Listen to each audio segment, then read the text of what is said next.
Outside of the quarterback position, what are the biggest camp battles that we need to watch for the Sun Devils this upcoming training camp? We're going to talk about it on this edition of the Locked On Sun Devils podcast.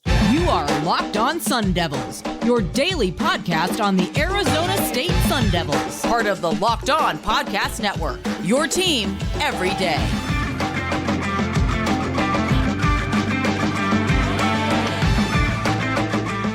Hello and welcome back to the Locked On Sun Devils podcast, part of the Locked On Podcast Network, your team every day. My name is Richie Bradshaw, and I will be your guide for everything Arizona State Sun Devils. A special shout out to my everydayers who are here every day. And if you have not already, make sure you hit like, subscribe, and turn on notifications wherever you're getting your podcasts. And you can follow me on Twitter as well at Richie Brads 36 and the podcast at LO_Sun Devils. Guys, we are so close to 500 subscribers on YouTube. Please help me get there. If you have not gotten there, I would love to get there before the start of training camp next week. We're like 5 away. Last I checked at 495. Please help me get there. It would be just the coolest thing in the world if you guys possibly could. I really appreciate you guys tuning in though. All right, let's go ahead and get into today's conversation, which is the camp battles that aren't quarterback. And I'll cover quarterback very briefly here. It's really between three guys. Like Jacob Conover is going to be able to have an opportunity, but unfortunately he's just behind the other three guys that are going to be competing the most for the starting spot, which of course are Trenton Bourguet, Drew Pine, and Jaden Rashada. Rashada, of course, is the highly recruited kid, the high 4-star, the one that is the prized possession of Kenny Dillingham's first recruiting class, and the quarterback that we believe will be the guy of the future of the program. But whether or not he's that guy in year one is yet to be seen. Drew Pine, the transfer from Notre Dame, was initially one of the favorites to be the starting quarterback. He's still a very good quarterback. He's able to read the field well. He's able to manage the game, do all that good stuff. It's just a matter of actually producing and putting it on the field with a new team because he is transferring from Notre Dame. And then Bourguet had taken over last year for an injured Emory Jones, and they really just never looked back once he got that opportunity. He's a very, very, very good passer and somebody who knows how to use the weapons that are on this team. Jalen Conyers took off with him. Elijah Badger had his best games when Bourguet was under center. He just definitely was able to get the most out of the guys. Whether or not he's going to be Kenny Dillingham's quarterback is yet to be seen, but it really is between those three guys. So with quarterback out of the way, because I don't want to spend too much time on the quarterback battle. If we need to, we can always visit it again, but that's pretty much what I want to say with quarterback because it's just so much to talk about there that we've already talked so much about. There's other positions that deserve our attention as well. And there's a lot of competition throughout the roster. Not even just at these three positions that we're going to get into today, but really throughout the team. Like we're going to talk about edge rusher, linebacker, offensive line today. We still don't know what's going on with the rest of the wide receiver spot. We know Elijah Badger's the number one. We don't really know who's number two after that. We have good guesses, but we don't know for sure. Same with the running back battle. Cameron Scadaboo should be the number one guy. Who's number two? Who's going to be a pass catcher? All that good stuff. The interior of the defensive line will be intriguing, especially with Anthony Cooper moving inside more than likely. We'll wait and see what's going on there. In the secondary, I feel like the safety spot is probably figured out. I feel like we're going to be looking at the corners and everything, return game. But the bottom line is these are the three positions that I think have the most intrigue. Let's go ahead and start with edge rusher. Now, this to me is the biggest camp battle that is not the quarterback position because there's so much depth here. And it's going to bring out the best in these guys. It's one of those iron sharpens iron kind of positions. And it's going to be really interesting to see how it all shakes out because you really have the best of everything. You've got some good transfers. You've got some returning guys. You've got some veterans. You've got guys who are changing position. Like there's so much to digest here at the edge rusher spot. I feel like it starts with BJ Green, who's moving from defensive tackle to edge rusher. He dropped some weight. He's playing around 250 right now, is what he told us back in spring camp. He looked like one of the best Sun Devils on the field when he was out there. It felt like he was getting sacks every single practice. It was so much fun to see what number 35 was able to accomplish when he was on the field for the team. It'll be one of those, like, is he going to be a full-time starter? Because he's been a reserve player for the first 2 years of his career, which still hasn't stopped him from either leading or tying the team lead in sacks. He deserves a full-time spot, but will he be able to finally seize it has yet to be seen. There's a lot of transfers here, though. Clayton Smith is one of the guys that all the eyes will be on because he was a former high 4-star. He might have even been a 5-star recruit coming out of Texas, didn't get the play time at Oklahoma, comes to Arizona State, really just looks so good in spring camp. And we'll be watching to see what he's going to be able to do in a full opportunity to potentially start for the team. It feels like he's one of the not so much sure things, but one of the guys who feels the best opportunity to be in line for a starting spot. I feel like Clayton Smith and BJ Green are going to be the starters. It'll be up to those guys to be able to stave off everyone else, though, because Prince Dorvaugh is transferring as well as a redshirt junior. He's looked good throughout camp. He's somebody that we're going to be keeping an eye on as well. Garen Stansbury and Michael Matus are returning from last year. Matus, of course, is a graduate player who missed last year with an ACL tear. I previously talked about him as somebody you might be sleeping on. I would not be surprised if he was a starter for the team because he's got the experience, he's got the leadership qualities, he's got some production to his name, not a ton of sacks, but somebody who has some starts under his belt. Garen Stansbury, very underrated as a redshirt sophomore. He's a young dude who could develop. He's shown some flashes when he has been able to get onto the field. I'm curious what he's going to be able to do in a full situation where everybody is going to be competing. There really doesn't feel like any one guy at the edge rusher spot has a starting spot locked down right now. There's plenty of other guys as well. Ashley Williams is a incoming freshman who's really intriguing to me. He's one of the guys that I'm going to be keeping a very close eye on because he's that physical specimen and he's got the athleticism that you're looking for that could potentially mean a high upside player. I'll be watching him closely. There's a couple other freshmen as well. You've got Landon Thomas, who's coming into the program.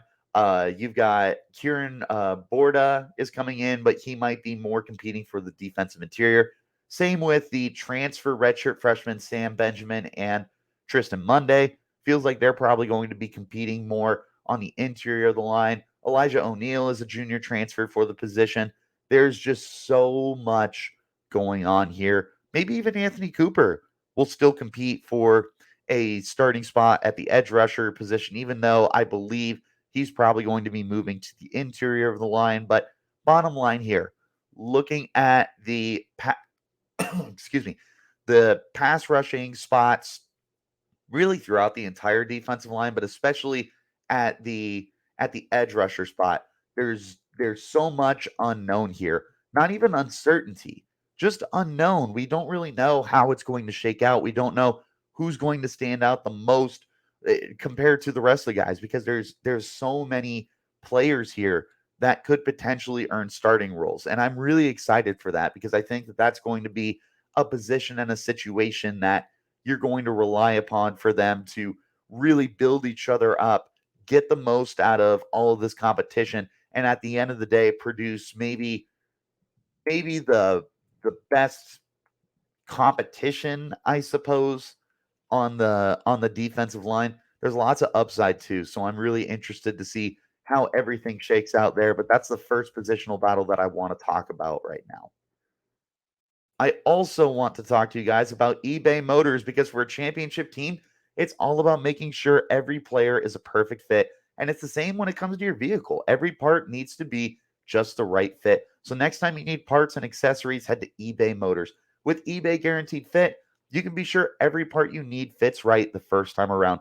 You just add your ride to My Garage, look at the green check to know that all your parts will fit or your money back.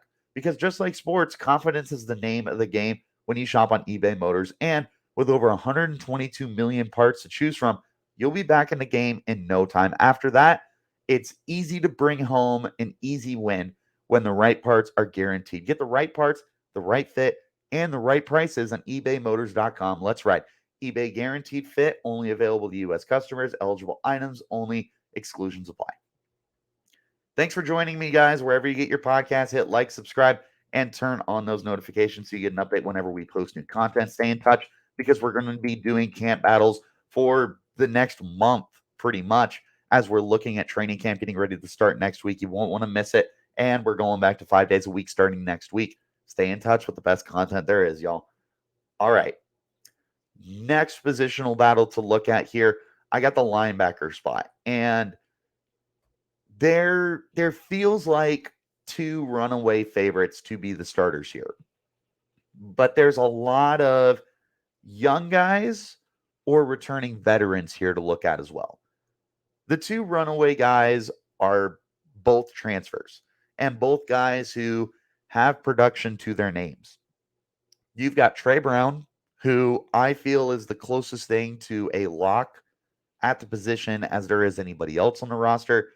One of the things that really helps Trey Brown is he's transferring from Washington State, which is where the new defensive coordinator for the Sun Devils, Brian Ward, is coming from.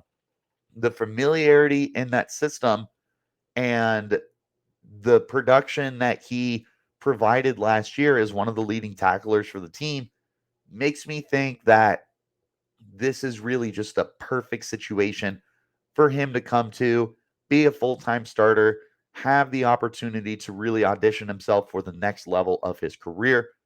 Feels like he's a lock there. Trey Brown. Next guy, Jawan Mitchell. Mitchell was a late transfer to the program over the summer from Tennessee. He had really good production for the Vols last year. He is in his redshirt senior year. So this will be his last hurrah and his opportunity to also audition himself for the next level.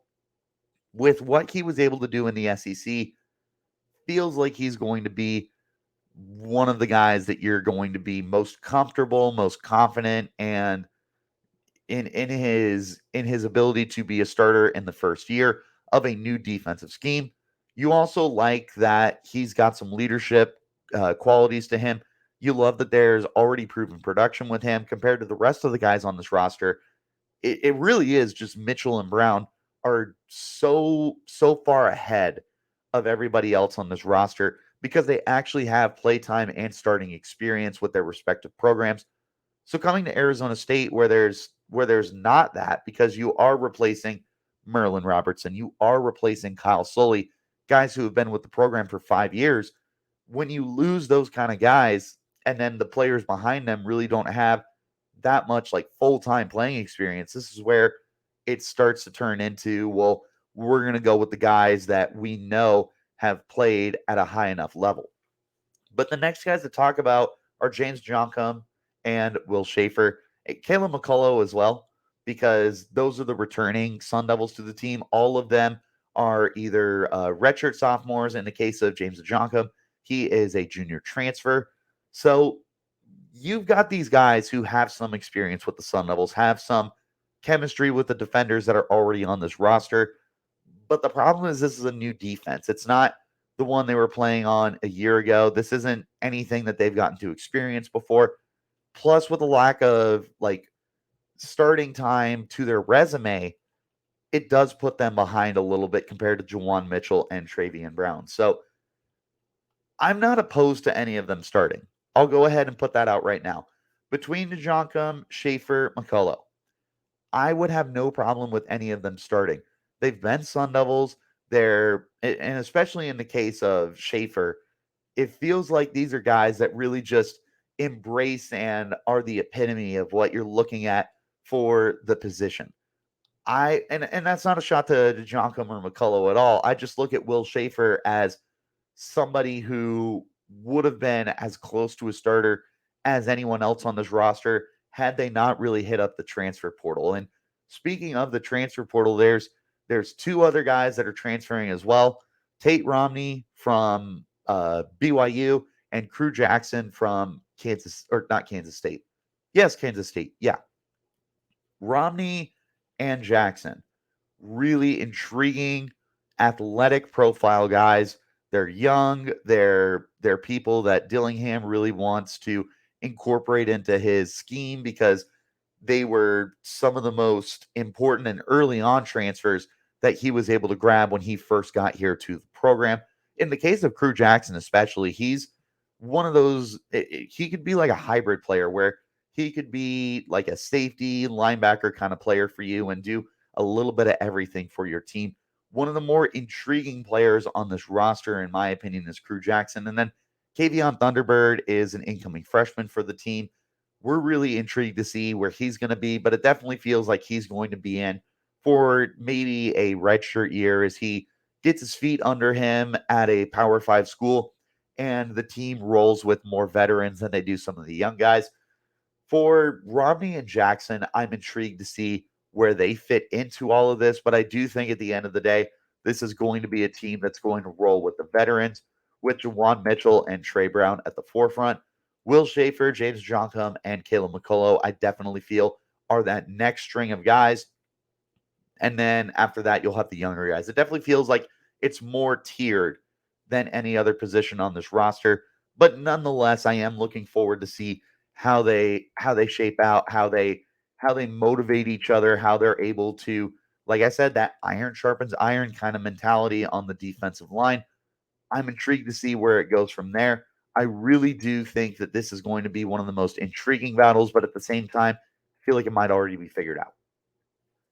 Thanks again for tuning in, guys. Like I said at the top of the show, on YouTube, we're so close to 500 subscribers. Hit that subscribe button if you have not already. But wherever you're getting your podcast, like, subscribe, and turn on those notifications, especially as we get ready to go into training camp and really dive into all these camp battles. I'll be giving you updates throughout as well because I will be at practices almost every single day. So tune in. All right. Final camp battle to take a look at here. I've got the offensive line. And this is an intriguing group. There's a lot of new faces here. At the top of those faces are AREN Frost and Lee Fontanu. Those are the most intriguing transfer players that I feel are really, really close to being entrenched as starters as anybody else on this team. AREN Frost, he's had some proven play, but he's also dealt with injuries throughout his career. And he did not participate in spring practice earlier this year because he still was recovering. Kenny Dillingham, of course, has said he is full go, 100% ready to compete for training camp. I want to see where he's at because if he is 100%, I feel as confident in him as being a full-time starter as anybody else on the offensive line. Lee Fontanu, intriguing to me, transferring from UNLV. I feel like it's going to be an interesting battle at the center spot. Between him and Ben Bray, Bray got quite a bit of playtime last year in relief for an injured Joey Ramos. I want to see that camp battle more than any other spot along the offensive line is how the center position shakes out. Right now, I feel like Fontanu might be the starter, but I don't feel safe guaranteeing anybody as a starter on the offensive line right now. At least not in the interior spots. I feel like the outside tackle spots might be pretty figured out, but between Fontanu and Ben Bray, I actually feel like you'd be getting quality play from either of them. I really like both of those guys.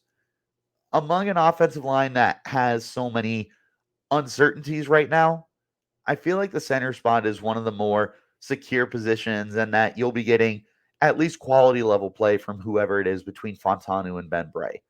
Looking at the tackle spots, I already highlighted AREN Frost, but he's also going to be competing with Emmett Bully. Bully is a graduate transfer at this point. He was with the team last year. He was primarily a backup. He didn't get too much playing time for the team. How is he going to factor into the situation this year? Is this going to be a potential starter? Is he going to be the next in line if somebody were to go down with injury? Is he your sixth offensive lineman for heavy sets? Bully is one of the more interesting players for me to monitor. Flipping to the left side of the line, Isaiah Glass, for better or for worse, is definitely the starting left tackle for this team. I've been one of his more harsher critics, but I'm not rooting for him to fail. And I would love for him to blossom into a very, very quality starter for the team. He definitely fits the profile of a left tackle. It's just a matter of finally arriving to the point where he is a big time difference maker for the team. I would love to see it. I would absolutely love to see it.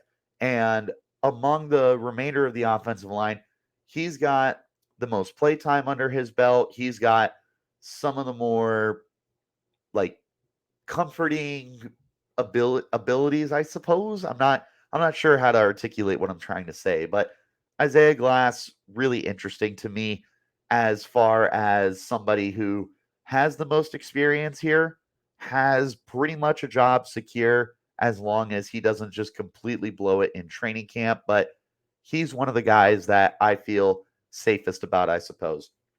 Behind him, really intriguing guy in Bram Walden, transferring from Oregon as a redshirt sophomore. He was a former four-star prospect when he was coming out of high school. He's going to be one of the guys that pushes Isaiah Glass the most, and one of the reasons why Glass should not waltz into the year as a full-time starter, because I think that Walden is going to be able to push him as best as he possibly can. He's also got the profile and the athletic ability to be that left tackle for the team. We'll be looking out for him particularly. He's one of the guys that I actually am really excited about, but whether or not he's a starter in year one, yet to be seen. Looking at the interior once again, but at the guard spots this time, Sion Fanal. I don't think I pronounced that right. My apologies if I did butcher it. Graduate transfer for the team. He feels like somebody you could probably plug in as a starter, but for the rest of the guard spots, it's pretty much transfers. Cade Briggs, Matt Ironacre, and Kyle Scott, who are also listed on the roster, are all transfers for the team. Sean Na is an incoming freshman for the team. And then you have Joey Ramos. And Ramos is somebody that I'm excited to see get back in the fold. He was injured in week 1 last year against NAU. We weren't able to see what he could finally do, but now as a redshirt senior, he also feels like someone that might be a plug and play. But again, like with so much competition and so much like uncertainty right now, it's going to be really interesting to see how that all shakes out. I do like Ramos. I want him to end up coming back from injury and just being a very reliable player. It's just yet to be seen whether or not that's going to be the case. I felt he was one of the guys who really stood out among the offensive line that was kind of bullied by the defensive line during spring practices this year. But I think that Ramos is somebody that I feel most comfortable with. The bottom line, though, there's going to be, just like the edge rusher spot, there's going to be so many positional battles, so many guys that should get first team reps, so many guys that should be pushed to second team to see how they operate. There should be a lot of fluctuation across the offensive line to see how everything works out for the team. But those are the 3 positional battles that I'm most intrigued to see. What are the battles you guys are looking forward to? Who are some of the guys that you think are going to be starters? Who are the guys that you think should be benchers? Um, who among you are going to be sleepers for the team? Let me know in the comments. Hit me up on Twitter at RichieBrads36 or the podcast at LO_Sun Devils. That's going to be it for this edition of the show. Again, if you are on YouTube, hit subscribe. We're so close to 500 followers or subscribers. I would love to get to that point before the start of training camp, but I appreciate each and every one of you for tuning in. And of course, my everydayers, I appreciate you just as much.